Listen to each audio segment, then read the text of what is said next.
Bueno, miren, así es como se comienza una chimenea, señores. Aquí el maestro Chiquilín ya anda marcando aquí las líneas. Ahí ya estamos comenzando a pegar el bloque.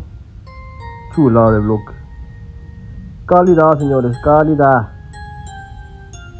Así se hace el trabajito. Aquí ya el maestro Jeremías ya empezó a pegar la piedra de 4 para formar el arco. Y así es como el maestro David, el gringo, va dejando el jale.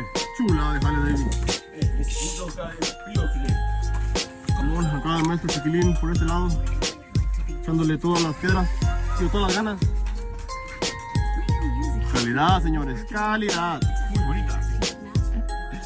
Ponte las pilas, Brian. Ahí va quedando, señores. Chulada.